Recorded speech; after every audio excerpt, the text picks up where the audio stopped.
Hi అండి, అందరికీ నమస్కారం అండి. ఫ్రెండ్స్, మన వీడియోలోనే టాపిక్ వచ్చేసి ఉద్యోగులకు అలాగనే పెన్షనర్లకు సంబంధించిన మరొక ముఖ్యమైన అప్డేట్ అయితే రావడం జరిగిందండి. అయితే ఇందుకు సంబంధించిన వివరాలు అయితే మన వీడియోలో తెలుసుకుందామండి. వీడియో మాత్రం పూర్తి వరకు చూడండి ఫ్రెండ్స్, అప్పుడే మనకి పూర్తి సమాచారం అయితే తెలుస్తుంది. ఇక లేట్ చేయకుండా టాపిక్లోకి వెళ్ళిపోదాము. ఇక ఉద్యోగులు, ఉపాధ్యాయులు, పెన్షనర్ల బకాయిలు చెల్లించాలని ఆంధ్రప్రదేశ్ ప్రభుత్వ ఉద్యోగుల సంఘం డిమాండ్ చేసింది. ఇక ఇప్పటికే మంజూరైన వివిధ రకాల ఆర్థిక ప్రయోజనాలు దాదాపు 35,000 కోట్లకు చేరినప్పటికీ ఇంకా మంజూరు కావాల్సిన బకాయిలు ఉన్నాయని, వాటిని రాష్ట్ర బడ్జెట్లో కేటాయింపు చేయాలని కోరింది.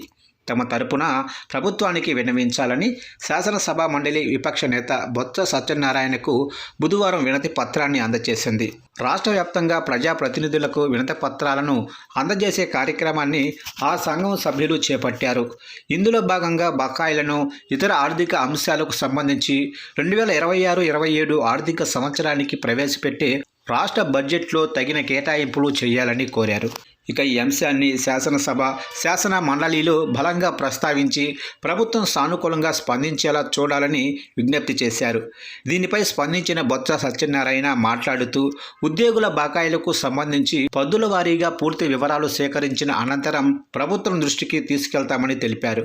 ఫైనాన్స్ బిల్లు వచ్చిన సమయంలో అవసరమైన సందర్భాల్లో ఈ అంశాన్ని సభలో ప్రస్తావిస్తామని హామీ ఇచ్చారు. ఎమ్మెల్సీని కలిసిన వారిలో సంఘం జిల్లా అధ్యక్షుడు పువ్వాల శ్రీనివాసరావు, జిల్లా కార్యదర్శి లెక్క సతీబాబుతో పాటు శైలడ ఈశ్వరరావు, పట్టణ అధ్యక్షుడు సిహెచ్ వెంకట సతీష్, మహిళా విభాగం అధ్యక్షురాలు వి రాజేశ్వరి, పెన్షనర్ల విభాగం ప్రతినిధులు పాల్గొన్నారు.